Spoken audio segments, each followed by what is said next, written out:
Bonjour à tous.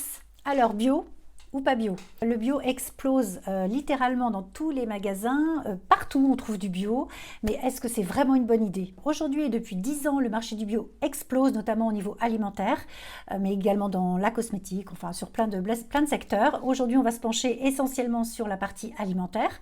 Alors, est-il vraiment intéressant de manger bio, 100% bio? Pourquoi? Comment? D'ailleurs, le bio, c'est quoi exactement?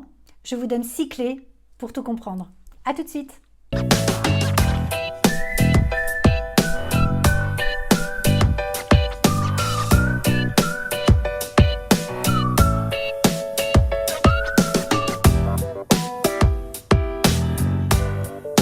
Alors bonjour à tous, je suis Christine Orion, je suis praticienne naturopathe et réflexologue en énergétique chinoise.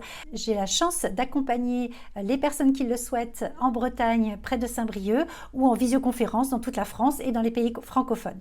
Alors je vous invite à m'abonner à ma chaîne pour ne rien manquer et pour avoir toutes les petites choses, les petites astuces, les bonnes pratiques pour une bonne santé et pour retrouver une belle énergie. Alors c'est super que depuis maintenant plus de 10 ans, le marché du bio explose parce que ça nous dit que les gens prennent conscience que l'alimentation est importante, que le bien-être, le mieux-être a du sens aujourd'hui dans nos vies. Les adeptes aussi du manger naturel, du bien manger, du manger sain, avec des aliments le plus proches de la nature, ne sont plus considérés comme des illuminés comme dans les années 80. Ils ne sont plus considérés comme des marginaux. Et ça nous aide aussi tous à prendre conscience et aller vers un mieux manger, un mieux vivre. Et il semble aussi qu'on aille aussi vers un environnement plus sain. Voilà, ça n'est pas que alimentaire, c'est aussi notre cadre de vie. Alors, il faut bien comprendre que le bio diffère au niveau des pays, c'est-à-dire que la réglementation en France, la réglementation européenne et la réglementation dans d'autres pays n'est pas du tout sur la même échelle. Nous, en France, on a la chance d'avoir des labels bio qui tiennent bien la route, qui sont bien encadrés et qui sont une marque de sérieux quant à la production, la culture, le stockage. Alors le label bio, ça nous dit quoi? Ça nous dit qu'en fait, ça répond à un cahier des charges où en fait les cultures sont sans hormones, sans modification génétique. Alors sans antibiotiques pour tout ce qui touche à la partie élevage, sans produits chimiques artificiels, sans pesticides ni engrais de synthèse et sans additifs artificiels. Donc les édulcorants, les conservateurs, les arômes, les colorants, etc. Donc en fait, ce sont des cultures qui répondent à des engrais naturels, soit du compost, ou soit du fumier. Alors il faut bien vous dire aussi pour ceux qui mangent des produits animaux que les animaux ont une meilleure qualité de vie et de nourriture. Et évidemment, du coup, ça sous-entend que l'alimentation de ces animaux bio ne sont pas des aliments qui ne sont pas d'origine animale. Alors attention, il ne faut pas perdre de vue que certains pesticides naturels sont également dangereux pour l'environnement. Alors on pense aux pyritines, aux spinosades, au soufre, au cuivre, et au sulfate de cuivre. Et ces produits-là, certains vont donner par exemple pour le soufre, les sulfites qu'on trouve notamment dans les vins et notamment également dans les vins bio. Ça n'est pas extraordinaire non plus pour notre santé, il ne faut pas en abuser. De toute façon, l'alcool en règle générale est quand même assez nocif et toxique pour notre foie. On l'évitera au maximum. Alors, il faut savoir que les sulfites ne sont absolument pas conseillés pour les gens qui ont des migraines, des maux de tête, des intolérances, des allergies, des douleurs abdominales et des crises d'asthme. Alors évidemment, en tant que naturopathe, on préconise vraiment de consommer des légumes et des fruits bio, tout simplement parce qu'il y a plus de 200 études qui nous démontrent aujourd'hui que les aliments biologiques sont nettement plus riches en antioxydants, en vitamine C, en vitamine E, en caroténoïdes, très important, en fer, en zinc, en oméga 3 et en acides gras. Donc, ils sont nettement plus intéressants nutritionnellement. Vous bénéficierez davantage de tout ce que les fruits et les légumes peuvent vous apporter. Alors, quelles sont les 5 raisons principales qui font que c'est mieux de prendre, d'utiliser, de consommer des produits bio? Quelles sont mes 5 clés pour utiliser et consommer des produits bio? Alors la première, ce sera d'éviter de prendre vos produits biologiques sous plastique. Je vois ça dans les rayons des grandes surfaces, vraiment des produits biologiques qui sont vendus sous plastique. Pour moi, c'est antinomique, ça n'a pas de raison d'être, ça n'est pas du tout dans l'esprit des produits biologiques et des personnes qui sont sensibles à l'environnement, à leur consommation de produits sous plastique. C'est pas possible. La deuxième chose à bien surveiller, ça va être tout simplement de prendre des produits bio, oui, mais les produits bio labellisés AB, tenir compte vraiment, comprendre ce qu'est vraiment le biologique. C'est-à-dire que le biologique français, européen est très normé, vraiment est beaucoup plus pointu que certains pays. Je prends l'exemple notamment des bananes.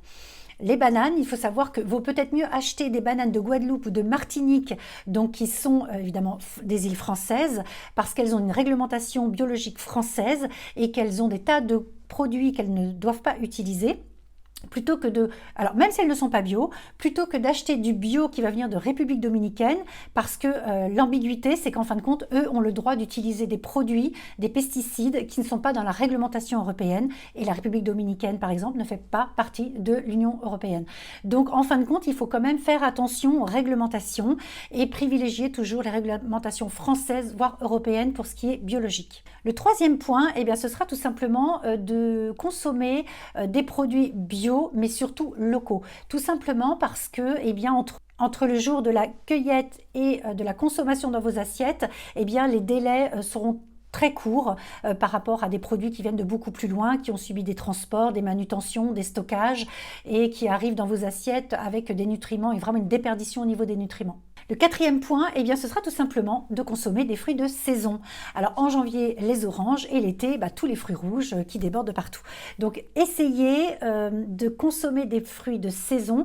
Ça a deux intérêts, c'est que déjà on est vraiment dans la maturité des fruits et des légumes qui ont poussé dans leur bonne saison, donc qui sont plus riches en antioxydants, en nutriments, en vitamines, enfin ils explosent de tout ce qu'ils contiennent de sain pour nous. Et le deuxième avantage, eh bien, c'est que vous allez redécouvrir à chaque saison ces fruits et ces légumes et c'est un vrai plaisir plutôt que de les avoir dans nos assiettes à longueur d'année. Et le cinquième et dernier point, eh bien, c'est de prioriser les poissons sauvages. Pour ceux qui mangent des protéines animales, eh bien, c'est vraiment de ne pas prendre de poissons d'élevage.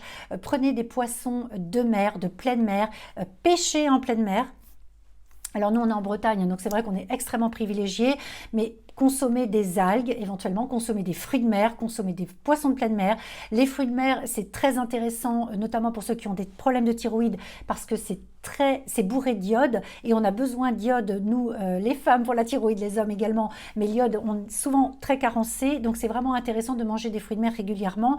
Profitez de la saison, là on est en hiver, les fêtes arrivent, c'est vrai que les huîtres, etc., pour ceux qui aiment, eh bien consommez-en régulièrement, c'est très intéressant au niveau des nutriments. Et au niveau des poissons de mer, je reviens sur les poissons de pleine mer, privilégiez toujours les petits poissons parce que beaucoup moins chargés en métaux lourds, ils sont en bas de la chaîne alimentaire et bourrés d'oméga 3 idéalement, donc la sardine, le hareng, le maquereau, le saumon, je suis moins fan parce qu'aujourd'hui c'est très compliqué de trouver des saumons très souvent d'élevage, c'est très compliqué d'en trouver de pleine mer. Même quand ils sont de pleine mer, souvent ils sont parqués en pleine mer, mais ils sont quand même parqués et nourris avec des aliments issus eux-mêmes d'animaux. Donc c'est compliqué. Le saumon, on évitera autant que possible. De manière générale, eh bien, on privilégiera les produits les plus naturels possibles et bio. Tout simplement, je vois beaucoup de personnes qui sont perdues entre le bio, le non bio, parce qu'elles vont dans les magasins, elles achètent leur paquet de gâteaux pour les enfants, c'est marqué bio, elles pensent manger sain et c'est faux. Ça reste des produits ultra transformés. Alors, même si effectivement les matières premières, même si c'est biologique, il y a la transformation qui fait que ça n'est pas digeste pour notre organisme. Donc on reste sur du bio, sur du local, sur du naturel. Sachez que si vous pouvez le trouver dans la terre, dans les arbres, si vous pouvez cueillir les aliments que vous consommez, c'est bon pour vous. Si ça ne pousse pas dans les arbres, posez-vous la question de savoir quelle transformation ça a subi, quels sont les additifs. Même si c'est marqué bio dessus, posez-vous la question de la transformation qui ne sont pas bons. Trop riche en sucre, trop riche en graisse, même un choco-BN de grande surface ou un choco-bio que vous trouverez, ils sont autant transformés, il y a autant de sucre, il y a autant de matière grasse, même si c'est bio, ça n'est pas sain pour vous. Voilà, si vous avez les moindres questions, je vous invite à les noter dans les commentaires en dessous, j'y répondrai avec grand plaisir. Abonnez-vous à ma chaîne, ça me permettra d'avoir une meilleure visibilité et de pouvoir faire de nombreuses vidéos pour vous accompagner et répondre à vos questions. Et je vous dis à très bientôt.